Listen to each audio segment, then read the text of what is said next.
Welcome back, everyone, to another episode of the Fighter and Analyst. I'm your host, GK The Fight Analyst, and this here is my man, the Joker himself, Peter Petties. What's up, bro? How's it going? Life is good. Can't complain. Can't complain.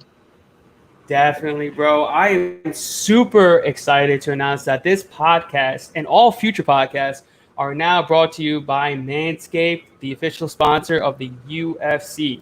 Guys, summer is right around the corner, and you know you want to look and smell your best. Head over to Manscaped for all of your grooming needs. They'll have your balls feeling smooth and smelling great, smelling fantastic.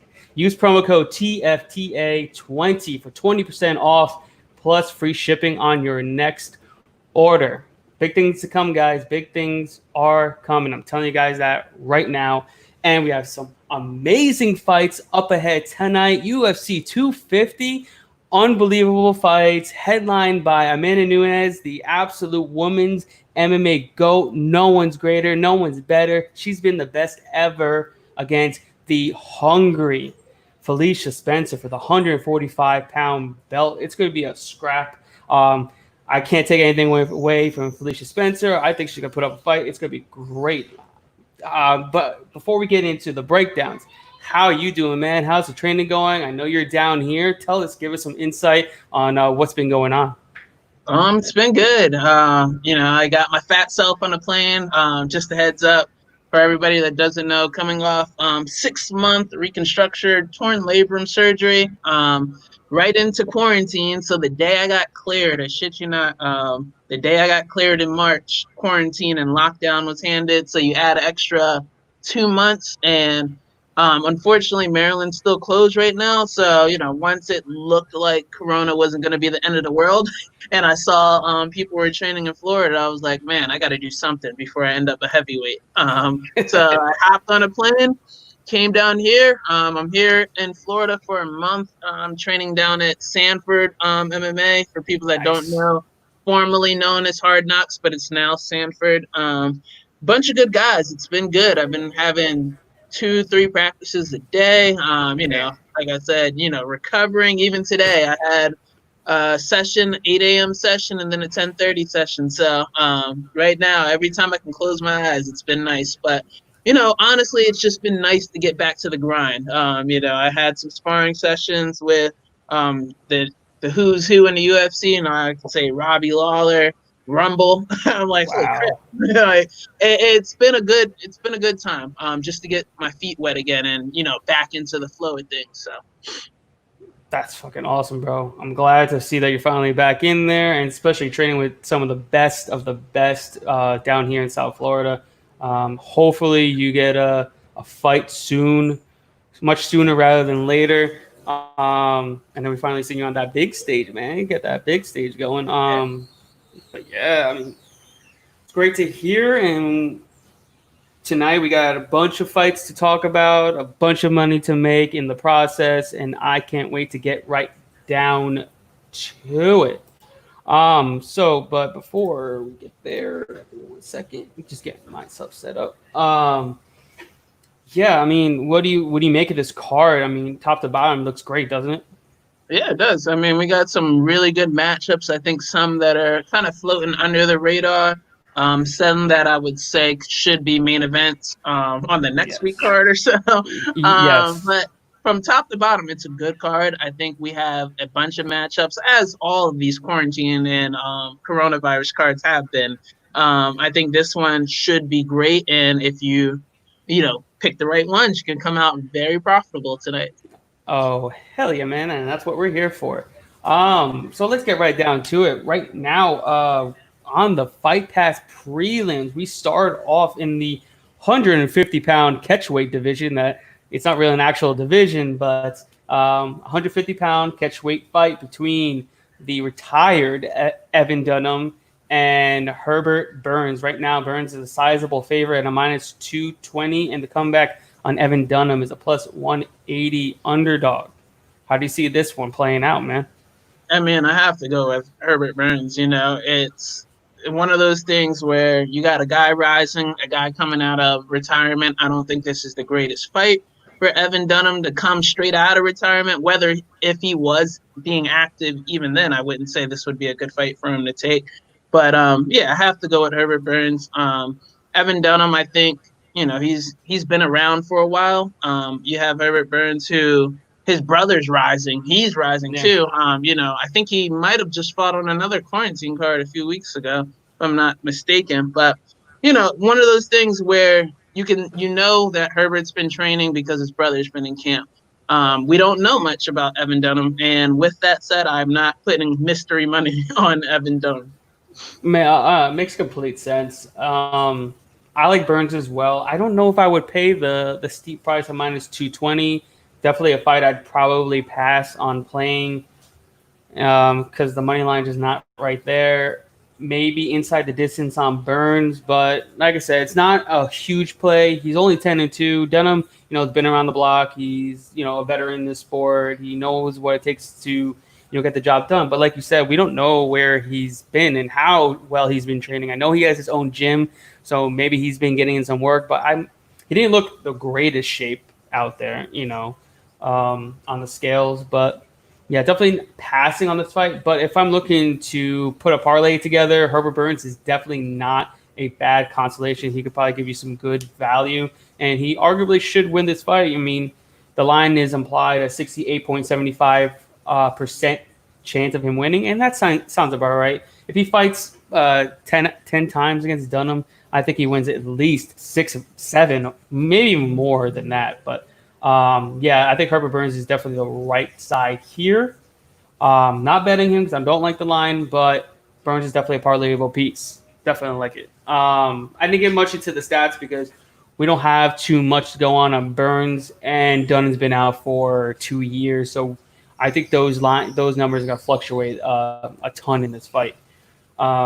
But yeah, next up in the light heavyweight division, we have a fight between Alonzo Menifield taking on Devin Clark. Right now, Menifield is another sizable favorite at -220, and the comeback on Clark is a +180 dog. How do you see this one going? I haven't saw much of Devin Clark. I can say from what I've saw from Alonzo in his short UFC stint, as well as the contender, he looks like he's just hungry. He looks Yeah, like he has good technique, a lot of power, and whenever you have someone that has technique, power, and the cardio to go with it, and a good camp, I think he's yeah. out of Fortis. You can't really bet against him. So I'm going Alonzo on that one. Yeah, I'm right there with you. I think Clark may give him some fits early on because his grappling's pretty good grappler. But if you look at Clark and who he's beaten over the time, it's not anybody remotely good. It's always the bad competition is who he's beaten, and he usually, doesn't do well and chokes against the better competition. And I think Alonzo, even in a short MMA career, he is one of the better competition. He's got some insane power, and he's been looking great. I mean, he's landing in his short time over 5 strikes per minute, throwing almost 11 strikes per minute. So he throws a ton of volume there. But I think he's going to crack Clark. He's been knocked out, I think, 2 or 3 times in his UFC career. And I do like Menifield. Don't like the price on him, but I do like him to win in round 1 at +160. I think you have some really good value in him getting a first round knockout. Even the second round knockout, I think is like +250 or +300. I think those are your best bets on trying to win this fight is betting him in round 1 or betting him in round 2 to get you some value. But yeah, definitely on Menifield here. And yeah, we're definitely going to move forward because there's not much really to talk about. I just don't see Devin Clark really posing much of a threat other than the grappling. And once that grappling is done, once Menifield is able to defend it, I think it's just night and day. He's going to come in and kill it. Hey, what's up, guys? What's up, Eli? What's up, Jesse? What's going on? How's it going, fellas? We're getting this money today. But yeah, this next fight, I'm very intrigued. I'm glad it's here. It's a fantastic fight. It sucks that it's on Fight Pass. It should definitely be on ESPN as well. At least both these guys are great fighters, and that's in the flyweight division between Alex Perez and Jussier Formiga. This is a fantastic fight right now. Perez is a minus 125 favorite. Some money has been coming in for Formiga, and he's a plus 110 underdog. Who do you think this one? Who do you think pulls it out in this one? Oh man, this is one of those fights that I didn't even realize was on Fight Pass. I I know, man. personally think they're where Perez is strong, Formiga might be stronger in the submission game. However, I just like Perez's game. I think he's a Me tough too. dude. He comes forward, he comes to throw, he comes to fight, and he always figures out a way to win. So I'm leaning towards Perez. What I will say is I'm not going to play it just because I can see it going either way for sure. I feel you on that. I've been high on Perez for a while since his contender series run. I think he's looked phenomenal. He's a veteran of the sport. You're talking about a guy that has 28 fights already, and he's not even 30 years old. You have Jussier Formiga has 30 fights, only two more than Perez, and he's in his 30s. So this Mhm. man is not even hit his prime yet. He's looked great. I've seen some controversy in the Joe B fight. He didn't do well, but I feel like there was a headbutt there that was not seen. He was hit a ton in the back of the head as well when he was hanging on to that single leg. So, but then he came back and absolutely dominated De La Rosa. He dominated De La Rosa so much that De La Rosa is now training with him over at Team Oyama. So you know how good this guy is. He looks massively bigger than Formiga as well, which is a crazy thing. I'm very high on him. And if you look at the stats, he's outstriking Formiga almost 3-1 in striking ratio. He's landing 4.48 strikes per minute. Formiga's only landing 1.35. He's throwing almost 6 more strikes per minute than Formiga as well. He's absorbing only 2.99 per minute. So his boxing and striking is his massive advantage. And he was also a D1 collegiate national champion as well. So he has that wrestling background to keep him upright and keep him within striking range and just absolutely just unload on Formiga. I really am high on Perez in this fight. We're getting him in a massive, great line at minus 125, which is absurd. I think he should be much better than this. As long as Perez does not get his back taken, it's his fight to lose. That's literally the only way Formiga wins this fight. He cannot win on the feet, and I don't think his offensive wrestling is good enough for him to get this to the mat. I mean, he's only good on about 35% of his takedown attempts. So he's not a great wrestler. His jiu-jitsu is top-notch. I know he beat Figueiredo, but Figueiredo has absolutely zero takedown defense. So that was kind of foreseeable to happen in that fight. But I love Perez here. His wrestling keeps him on the feet, and he absolutely hammers Formiga in the striking. And I really do think he could probably get a TKO win in this one. Love it. So moving on in the middleweight division, we have a fight between Charles Byrd and Maki Pitolo. Right now, Byrd is a minus 170 favorite, and the comeback on Pitolo is a plus 150 underdog. How do you see this one going, man? I don't know much about Charles Byrd, but I have the same management as Maki. I watched him come up, and I can tell you he has some power in his hands, man. He comes to fight. If Charles Byrd isn't a takedown person, I can see Maki getting the finish. Maki has extreme power. He's one of those Hawaiians who's just going to come forward and He does. throw. So I'm leaning towards Maki based off what I know, but I'll listen to you on the stats. Um, when I first dug into this, I didn't know it was at 185. I thought it was at 170. It's at 185. Maki normally fights at 170, so he's going up in weight 15 pounds. I think that's a big difference. And from what I've seen on, huh? Maki missed weight a lot, even when he was That's coming true. up on the regional scene. No, so maybe he is bigger than I originally thought. But when I've seen Bird and what he's been doing, yes, he's been knocked down in his last two, and he's kind of older. He's 36 years old, but he looked in phenomenal shape. But the last two people that finished him were Darren Stewart and Edmund Shabazian, who is, I think, a legit contender at 185 pounds. So you're going from Darren Stewart, Edmund Shabazian to Maki Pitolo. I think that's a massive step down in competition. And then what I liked from Bird was, yes, he got finished within the first minute of the fight against Edmund, but within the first 30 seconds, he's attempting a takedown. He has, I think, over 5 wins by submission. So I believe that he's going to go in with a wrestle heavy game plan. And we've seen how bad he is defending takedowns against Callan Potter. He lost to fucking Callan Potter. Another takeaway from him, but he's not a great fighter. He's really not. I think Charles Bird is way better than him. He's seasoned. He's got at least 15 fights, 16 fights actually. So they got around the same amount of professional experience. If Bird goes in there and uses a grapple heavy game plan, it's his fight to lose.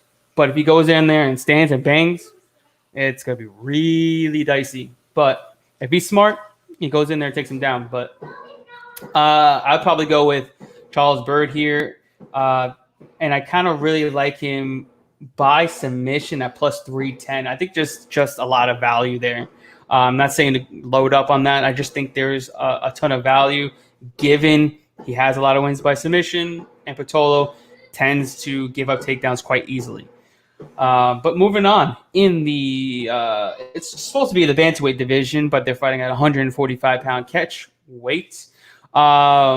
We have a fight between Cody Stamann taking on Brian Kelleher. Right now, Stamann is a -2, I think about 235, and Kelleher is about a plus 205 underdog.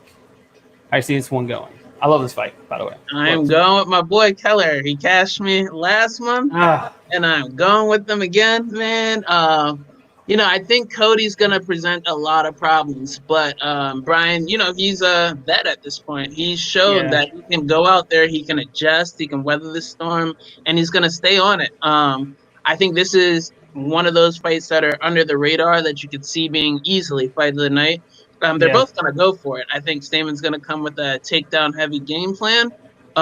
It's just going to be a matter of, even if he gets Keller down, can he establish? And he's going to have to fight for the takedown, I think Keller's going to put on his pace and maybe eventually find that chin.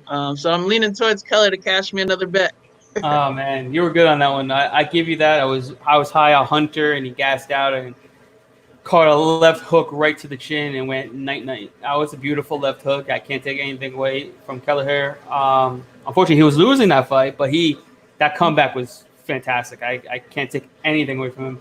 But I really like Stamann in this spot, man. I think he's just levels above who Kelleher has faced over the last year or two.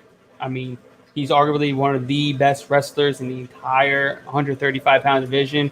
D1 national champ as well out of MSU. And the last time we've seen Keller even defend a takedown was all the way in 2018. So now coming off, I know he's not been training. I know he's been training, but I don't know how often he's been training his takedown defense. I mean, It's been 2018 since he last defended one. Now he's got to go in and defend 10 takedown attempts in 15 minutes. I don't know how his cardio is going to be trying to defend all those takedowns. We really don't know. And we really don't know how his takedown defense really is because he hasn't really defended a ton of takedowns throughout his UFC career. He defended like 10 against Damian Stasiak, but he's not on the level of Cody Stamann like whatsoever. So now let's really see how he does there. And his cardio hold up at 145 pounds. I think if Stamann doesn't gas like Azure did, I think he can use those takedowns. He throws just as much volume as Kelleher on the feet, but Kelleher gets hit a ton compared to Stamann. Stamann only absorbs 3 strikes per minute. Kelleher is giving a punch and taking a punch right back.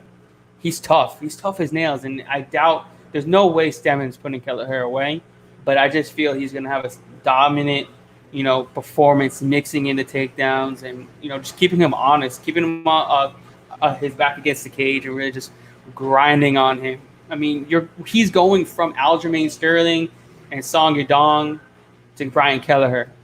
I think that's a step down. In my opinion, I think that's a step down. And the people that Kelleher is beating are all these newcomers. He's not beating the vets in this sport. I can see that. In the UFC, I would say that. I would agree with that. Yeah, on the UFC. The regional scene, I know he's beating some pretty good competition. But that was a long time ago. You That's know, true. That's true. the last vet that he beat was Henan Barao, and we know where he is right now, nowhere. Yeah. Yeah. Mhm. But I think it's gonna be a fantastic fight, and I really, really looking forward to it. It's gonna be a great scrap. You know, Kelly here comes to fight. He's got dogfight written all over him. But yeah, I totally get the dog play on Kelly. He cashed last time, massive dog. So I totally get the call on Kelleher, but I got Stammen, and I kind of like him by decision because that's most likely his avenue. Yeah. At minus 140, I think that's better than taking the minus 230 price tag. Next up in the middleweight division, it's a great fight as well between Ian Heinisch and Gerald Mearshart. Right now, Heinisch is a minus 130 favorite, and the comeback on Mearshart is a plus 110 underdog. How do you see this one going? Man, this is a hard one to pick. I I I like agreed. I like Gerald. But it's tough to really gauge which one's going to show up. So like a few fights, I'm like, man, he should be killing this guy, and it just seems like he's in his little zone, taking it slow. And it's like, come on, I need some urgency, especially Yeah, when you get out of that. I think from a technique standpoint, I think it should be relatively easy for Gerald. I think Ian's just one of those tough guys. He's gonna come to fight. But with that said, Gerald sometimes gets what's the word I'm looking for? Complacent on the ground. He gets complacent doing his jujitsu, which can look bad on the scorecards or judges, yeah. when judging around. So I think it depends which Gerald shows up. Um, where we're going to see the fight take place. If I had to lean, I'm leaning towards Gerald. I might play a parlay with both of them on both sides, but I'm leaning towards Gerald on this one. I could totally see that. It's a very very tough fight to gauge because you really don't know who's gonna do what. You know the avenues of victory. Mearshart takes him down and and just kind of holds him there and try to goes for the sub. But Heinisch has never been subbed. He's gone against black belts like Antonio Carlos Jr. and Cesar Ferreira. So I think he's got good enough jiu-jitsu defense to not get subbed by Mearshart. But then again, you don't want him to be on the ground either because he's just giving up control time. So that's kind of hard because he does give up takedowns. He tends to work his way back up. But if Mearshart's gassed after the first round of grappling, because it's the first time he's ever fought in this type of environment, I think Ian Heinisch can really, wear on him. He can really wear him because he's a bully. He's got great cardio and he'll just push forward. So that's an extremely, extremely hard fight to gauge on who's really gonna dominate their type of game plan. But I just think the bully in Heinisch is really gonna get it to Mearshart, and I think his cardio is gonna really be the big factor here. And I like Ian Heinisch. I'm not gonna bet him. I do like him by decision plus 160. If this goes to decision, it's almost certain that it's going to be a split because most of Mearshart's fights that go to a decision tend to be splits, and then we're going to see a robbery at somehow because for some reason Mearshart, the judges don't like the way he fights and they don't think it's good enough. Like he beat Kevin Holland. I don't care what anybody says. He beat Holland, and then that happened. He beat Anders, and then that happened. So it's not likely if this goes to a decision, it's going to be hard for him to win. He doesn't get a lot of entertainment points in the eyes of the judges. But next up in the featherweight division, we have a fight between Chase Hooper and Alex Caceres. I believe Hooper is a minus 200 favorite, and the comeback on Caceres is around a plus 160, plus 170 underdog. How do you see this one playing out, man? This is actually one of my favorite fights that are going under the radar, and it's because I'm leaning with Bruce Leroy on this one, man. Really? Bruce Really? Leroy. Yeah, I mean, I feel like Bruce Leroy has gradually gotten better, and people don't give him enough respect for the fights that he's taken. Did you see him last fight against Gracie, though? Yeah, I mean, that's Kron, right? I mean, arguably one of the best. There was a take I saw on Twitter that someone said I mean, I'm not a fighter, so from that standpoint, he's saying that Chase Hooper is a better MMA grappler than Kron Gracie. Do you I would think never that? say that. I would No. never say that Chase Hooper is better than Kron Gracie. Ever. And Kron's one of the best of all time when we talk about jujitsu accolades, and then he just goes into MMA and does exactly what he does in jujitsu. So no, I what I'm saying is from a fighter standpoint, and I've seen Chase Hooper fight on the regional when he got the development contract and he went to a split draw with a guy who he should have creamed. So what I Yeah. say is like at the same time, I think people are sleeping on Bruce Leroy. Bruce Leroy is not bad on the ground. He's not bad at stand up. I think he's long enough to make this fight relatively, if not easy, relatively competitive. I think Bruce Leroy pulls this out and shocks a bunch of people. I mean, I totally get that. I mean, there is value on him. Hooper's still unknown. He's super fairly young. He's I mean, yeah, only he's getting 19. pushed. Yeah, but I feel like this is a gradual push. It's not like Caceres is anywhere near top 25 No, at the I mean featherweight division. I agree. I mean, if we're talking about just fights, I would say Chase shouldn't even be in there. But it's one of those things where when you look at certain opponents, and like I said, I just don't think that Bruce Leroy gets enough respect. I think if they wanted like an easy fight for Chase, I think there's easier matchups than Bruce. I think Bruce Leroy has natural abilities. He's a big 45. Well, he was a big 35er. He's still long at 45. I don't think it's going to be as easy as him taking him down and choking out. I mean, don't get me wrong. If he does it, I'm like, damn, well, he got Bruce Leroy. But I just think it's going to be a little bit more competitive than people think.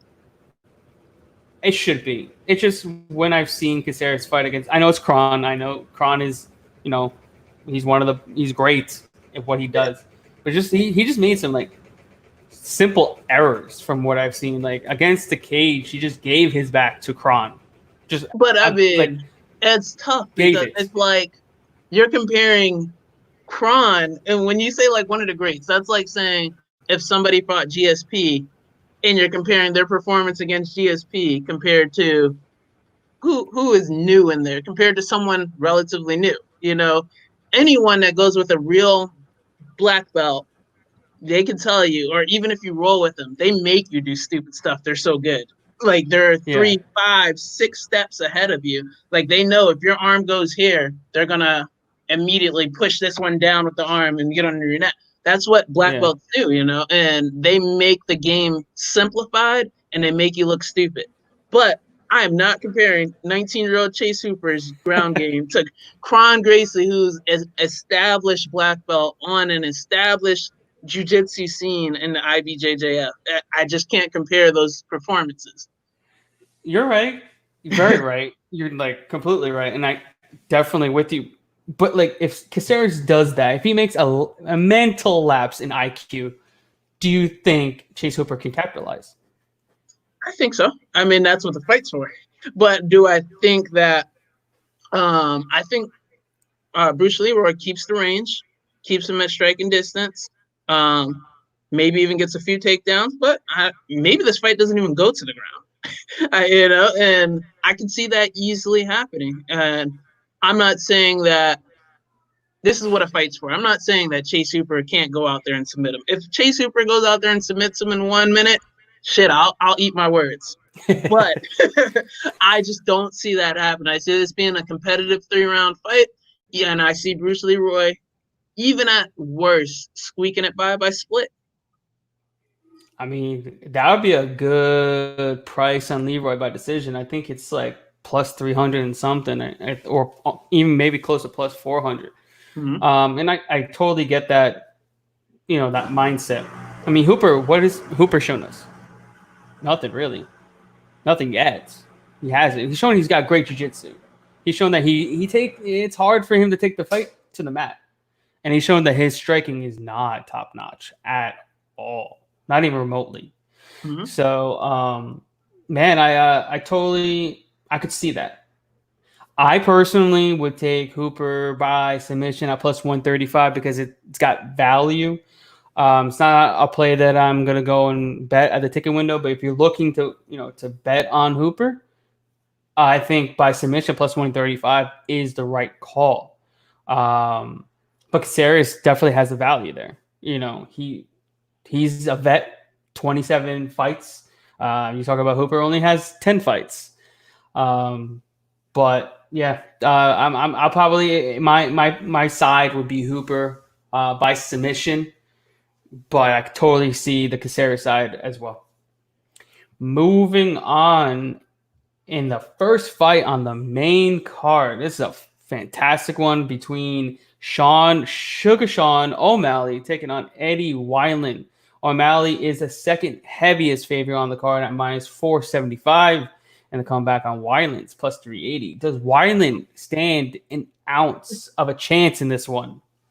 Man, the same thing we said about Evan Dunham. You can't just come back and they throw you O'Malley. It's like, come on now. Of all the people, this is your comeback fight, a surging 135er, let alone he's long. I just see him keeping him at bay and possibly finding his chin. But we'll see. I mean, if Weinman makes it competitive, I would be happy to watch that. But I just don't see it. And he's been out for how long is Weidman? When was his last fight? I think he fought last year. I think he fights. He normally fights once a year. Okay. Normally, yeah. Okay. But he doesn't fight a lot, so he's not super. He doesn't fight a ton of time. So yeah. So I mean, at the end of the day, I'm leaning towards O'Malley. He's a big 35er. He's game. Very, very. Yeah, game. He's been fighting, so I'm leaning towards him on this one. I can't really see myself pulling a trigger with Weinman. Yeah, I mean, I get there's people out there that like to find value and I'm betting on fights and like, ooh, I love that plus 380. He's got a chance, and I get it. There's a lot of bettors that bet that way, especially casual bettors on fights. But at the end of the day, this is fighting.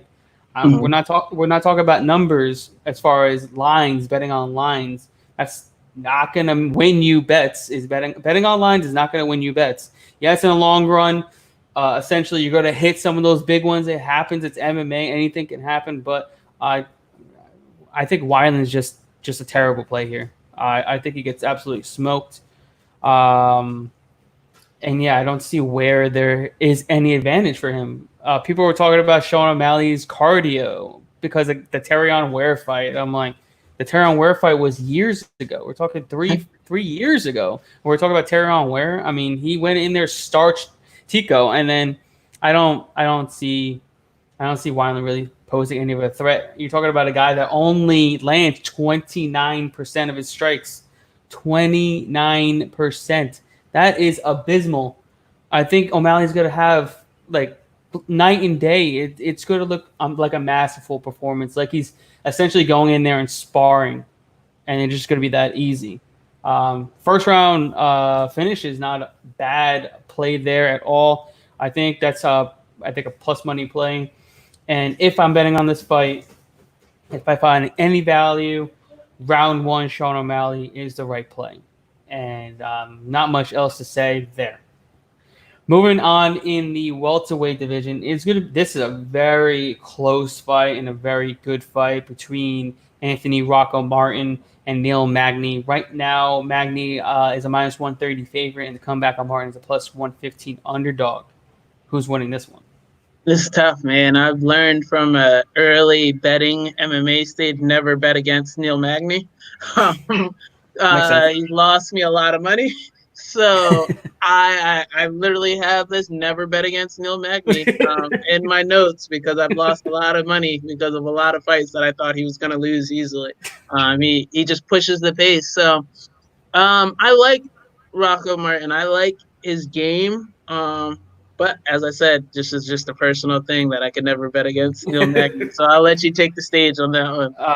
This is a extremely hard fight to call.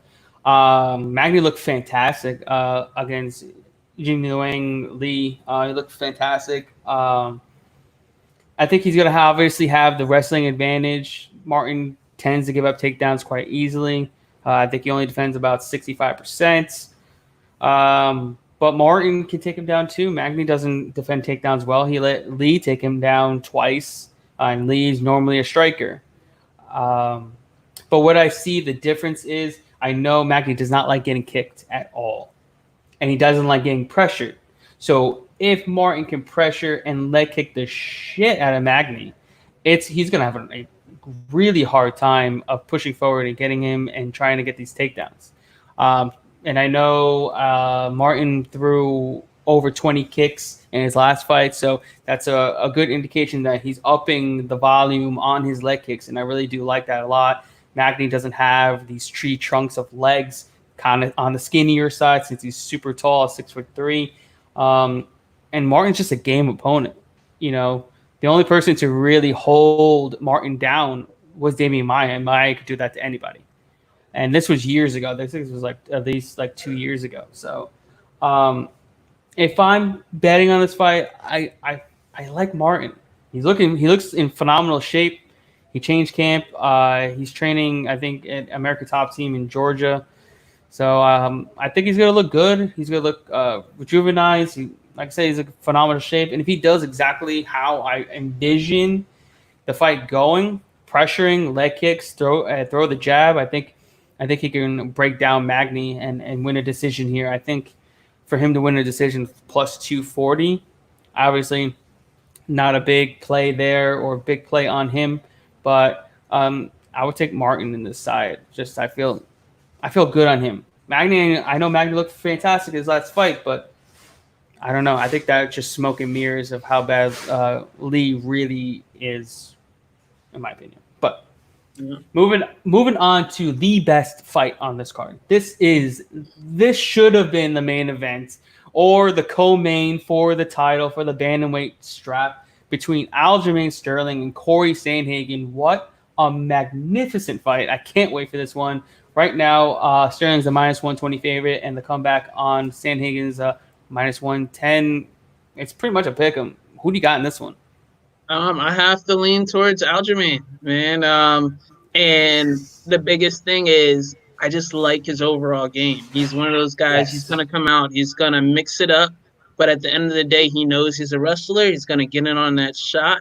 And he comes from Serra-Longo, where he mixes his wrestling with his jiu-jitsu really well. He's looking for submissions while on top. He's beating you up while on top. And I just think he's one of those guys who has a really good grasp on MMA as a whole total. So you can't really classify him as just a wrestler. You can't really classify him as just a striker. You have to classify him as a mixed martial artist. And I think he puts everything really well together. Sandhagen's also a huge 35er, long for the division, really good striking. I think he's going to push the pace coming from elevation out in Colorado. As you said, this should probably be the main event of next week's card, but yes. I don't want to sound sexist or anything, but it's one of those things where this fight is one of those that could definitely be a headliner on any fight card. But I'm leaning towards Aljo in this one. Absolutely, I'm 1,000,000% with you. I'm extremely high on Aljo in this fight. He's the next champion. I don't care what anybody says.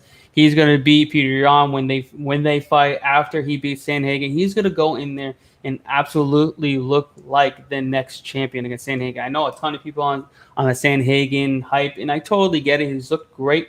Did not look great in his last two fights. I don't care what anybody says. He looked completely pedestrian. Okay? I mean, he let Lineker land at will and some extremely hard shots, and to a point where I think he truly lost that fight. And then he let a Sunsao take him down 4 out of 6 times. So he only defends 23% of his takedowns. And that's going to be really bad because Aljamain is the best wrestler he's faced in his entire bantamweight career. Let's not go back to 145 when he fought Jamal Emmers, who completely dominated him in the wrestling as well. So you know where his disadvantage is, and I think Aljamain is going to completely take over in that regards. And then as far as the striking goes, it's way closer than these numbers show because in the last 4 fights, Sterling's numbers were astronomical compared to Sandhagen against his only 2 competitors in Lineker and Sunsao.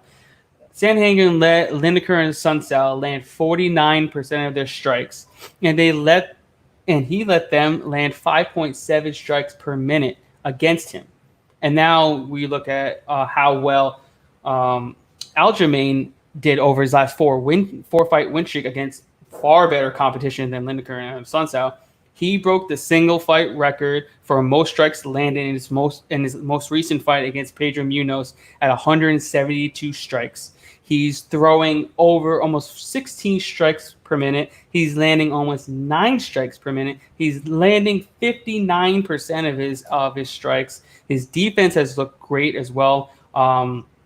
It's just his numbers are way better than Sandhagen against way better competition, and I just think he blows him out of the water. And what I loved in his interview with Ariel Helwani, he was saying how he's going to go in there, he's going to push the pace, he's going to pressure, he's going to wrestle, and he's going to throw volume. Those are the three things that I look for in a fighter the most: is pressure, wrestle, volume. If you tell me you're gonna do that, I'm gonna bet on you. And it's great. It's great knowing his mind is working just like mine. So that makes me even more confident than I was in the beginning. And yeah, I'm all over Aljo. We're getting him a minus 120. I think he's going to look like a minus 350 in there. Sandhagen's never faced anybody 135 pounds like Sterling. He's completely unorthodox. His jiu-jitsu is phenomenal. His wrestling's phenomenal. And his striking can definitely compete with Sandhagen. And it's in a 25-footer. So he's going to be able to cut off the cage a lot easier than he would in the 30-footer. And from what I listened to Ray Longo talking, they have a 25-foot cage at the gym. So he's very much used to the smaller cage. So that I think that bodes well for him as well. Unfortunately, Ray Longo and Matt Serra are not in his corner, but the game plan remains the same. Al Iaquinta has been in the corner for the last 4 years, so they know what to do inside and out. Alger knows what to do. He's an extreme veteran in the sport. Yeah, I'm definitely going with Aljo here. I love him in the spot. Minus 120. I think we're getting great value. If you want even more value, take it by decision plus 200. But yeah, I'm all over Aljamain Sterling in this one. And soon to be our new champion after he beats Jan, after Jan beats Aldo. Let's get it. I love it. In the co-main event, which should not be the co-main event, is another bantamweight fight between Rafael Assunção and Cody Garbrandt. Right now, Garbrandt's a minus 140 favorite, and the comeback on Assunção is a plus 120 underdog. Who's winning this one? Man, it's tough because I feel like these guys are both in the same position in their career. The last two fights, Garbrandt's looked gun shy. He seems like he doesn't want to be as aggressive because of the recent outings on his chin. Same with Assunção. I'm a huge Assunção fan, but when he fought Sandhagen, I was very disappointed with that. Yeah. And I know that the one thing I will say that presented against Sandhagen is Sandhagen's long. So, that's the biggest thing. You can never really adjust to someone's natural abilities when you have someone who can hit you from much further than you're used to. So with that said, I think it honestly is a pick 'em fight. If I had to really choose, I'm going with Cody just off the pure fact that he's younger. He seems like he might need it a little bit more. Assunção, when I watched him the last fight, he just looked like he was done. He just looked like he could have retired his last fight and not really cared. I'm leaning towards, with that said, Cody. Yep. I mean, that's feasible. And when we add the wrestling factor too. Yeah, he's got great takedown defense. I don't think he's ever been taken down in his UFC career. I think it's about like 100% takedown defense. Man, it's a tough fight because I feel if Cody does get a knockout, it's gonna be a close decision. Mm-hmm. Very close decision. And Assunção, I don't know what he does with these judges, but he wins them over. He does. I mean, he won 4 out of 5 split decisions in his UFC career. That's insane. And that's really unheard of. And I guess he just has a friendly fighting style that these judges like. But yeah, I mean, all the stats are extremely close. The only thing that really differs them in the striking is the power that Cody possesses. And I don't think the chin issues is really as much as people think. I mean, if any of these 135ers, if they're going toe to toe with TJ Dillashaw or Pedro Munoz right in the pocket, punch for punch, you're gonna get knocked out by them. Absolutely. I mean, they got power. So I can't take anything away from his chin. It was more his mind than his chin, to be honest with you. But I just really like the dog money on a Sansao winning a close decision and screwing a lot of people over that bet on Cody. Because I know there's a lot of people that bet on Cody. And I feel like a Sansao is one of those dudes that knows how to screw people's tickets over and get a decision win. And I think his decision line is plus 350. I think there's just a ton of value there. It's not a play I'm going to go and load up on a Sunset, but I just like the value on a Sunset to win by decision at plus 350.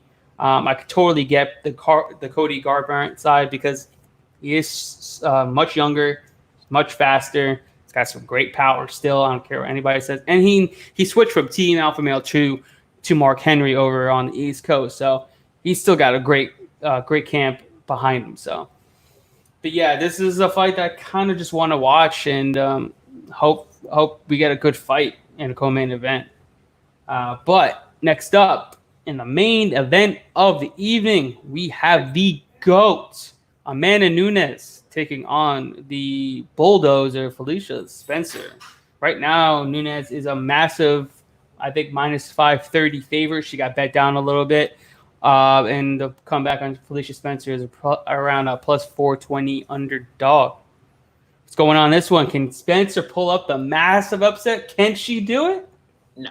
I mean, the only thing I will say, she's durable. The one bet that I do plan to play is a over a round and a half on it. I do think she's gonna push her against the cage, making an ugly fight. As you saw, I think that she did the same strategy. Was it against Cyborg, I believe? Yeah. Where she just endured a lot of damage, but kept coming forward, kept trucking, and she got beat up, but she made it to the end of the bell, from what I remember. Is that correct? That went to decision, right? Yeah. And I think she'll use a wrestling-heavy game plan. Don't get me wrong. I'm not saying that Amanda can't get her out of there in less than a round and a half. She could very well. But I think the safe bet on this is betting those rounds on that. Whether you believe Amanda can get her out under, I think under is plus money now. Over a round and a half is what I think is the safe bet. I was hoping the handicappers didn't see that, but it looks like they were all over that. So. No, that's probably the safest bet you can make on this fight. It's really hard to bet Spencer. I just don't see her winning. I don't see her jiu-jitsu being better than Nunes's. Nunes is still a black belt in jiu-jitsu. She hasn't been finished in forever. She hasn't been sub in forever. So, and in Spencer, who is Spencer beaten? No one. She really hasn't beaten anybody. And then she's pretty much a human punching bag on the feet. She takes a ton of damage. I give her that. She got a chin for days. I don't know how anybody could withstand those punches that she took from Cyborg. Like it was nothing. Yeah. But she's tough. She's extremely durable. She's gonna give a fight to Amanda, but I think Amanda pulls it out. And I do like the over 1.5. I think that's a really safe play. And maybe take Amanda by decision at plus 220, plus 250, I believe. Not bad at all. I still think she could do enough on the feet to win a decision and not just get grapple fucked for 25 minutes. I just don't see that being, happening. But yeah, it's not much of a big play here. Unfortunately, this is the first main event where we have such a massive favorite in a while. You know how dogs have been barking the last 4 fight cards, just like we cashed on Gilbert Burns last week. Man, that felt good. Oh, that felt amazing. But I don't see a dog barking this time out against Amanda Nunes. It's going to be too hard. And if it happens, man, kudos to Felicia. But I just think the GOAT remains the GOAT. And I just don't think Spencer has enough for her.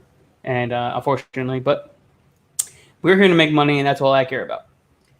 But yeah, man, that's it. That's our breakdown for this amazing UFC 250 card that starts in the next 2 hours. Guys, remember, you guys can go and get my full fight card picks. It's only $25 over at thefightanalyst.com.